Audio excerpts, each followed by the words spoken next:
Hey, what's up? It's Evan from PhotoExtremist.com, and today I'm going to show you how I made this picture, this picture, this picture, and this picture.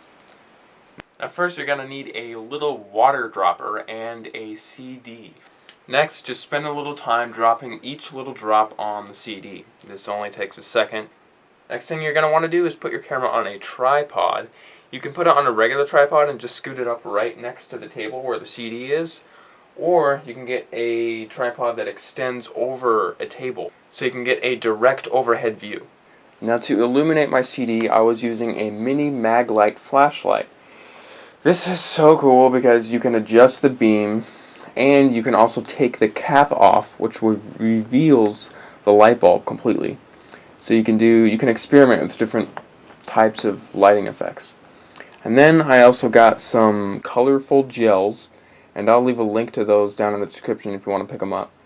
I just held them in front of the flashlight, and that allowed me to introduce different types of colors onto the CD. Now it just so happens that the mini mag light is actually pretty bright.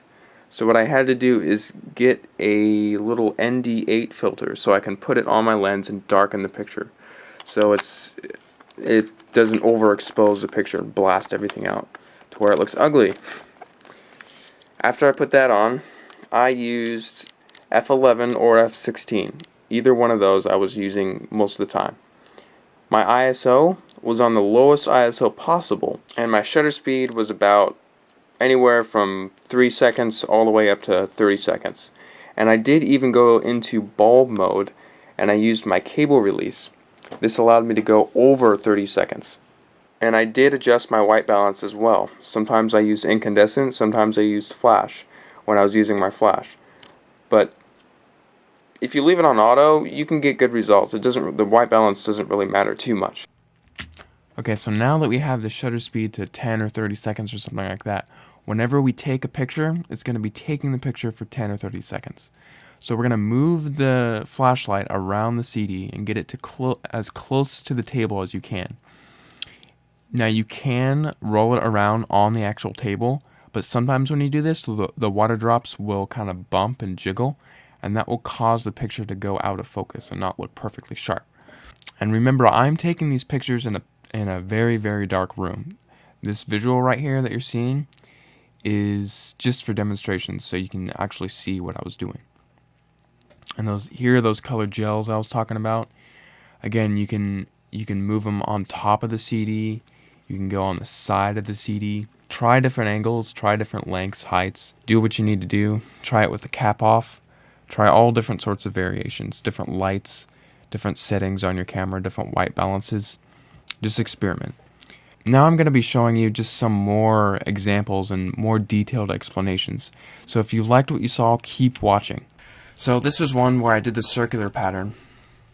I just went around the edge of the CD, just the edge, and circled around it with the light facing the CD. This one, same thing, but I used a different white balance. This one I was scribbling the mag light on top of the CD with the cap off. This one, I can't remember what I was doing, but based on the reflections on the water drops, I just made a quick scribble over on top of the CD with the cap off. Or on, I don't remember. Now this one is really cool. I think what I did is I just made a quick circle above the CD. Again, I'm only basing this on the reflection on the water drops because I can't remember everything that I did. And this one, I placed the flashlight on top of the CD and I just let it sit there right in the middle. And I had the exposure time going pretty long on this because the light was pretty dim. So I had to have the exposure time much longer in order to get it bright. Now this one is the same thing. I just took the mag light and made a circle around the CD. And you can actually see the blanket, the black blanket that it was on. And you can see that the light starts about 2 inches away from the CD. So you want to try using different lengths away from the CD, and different heights too. That always helps. This I don't remember. It looks like I just made a quick circle on top of the CD with the mag light. This I made a circle around the CD but it was around the edge of the CD, right near the surface that it was on. This I got down low, and I made a scribble above the CD with the cap off on the mag light. And I also raised the vibrance and the saturation on some of these pictures in the raw converter thing, so keep that in mind too if you want to enhance the color. This one, I just made a laser pen, shined a laser pen on it, that's it. And this one I put on my macro lens, and I just made a quick circular scribble above the CD. And you can practice where the reflections are going to hit by going into live view on your camera first, practicing, and see where the reflections show up on the water drops, and then go and make your final picture. That always helps. So keep that in mind. This one, same thing. I just raised the camera up a little bit and I focused on the raindrops. And you can see up here in the top left, the scribbles are in focus, and that's good. Make sure you check.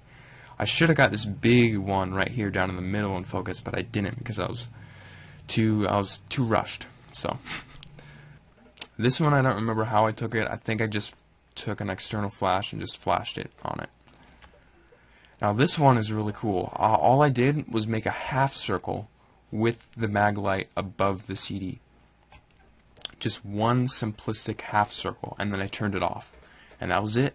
Now this one, I made a star pattern around the CD, going up and down. This one, I was using the colored gels on top of the mag light, and the cap was on the mag light too, so I wouldn't use the colored gels with the cap off. That might mess things up.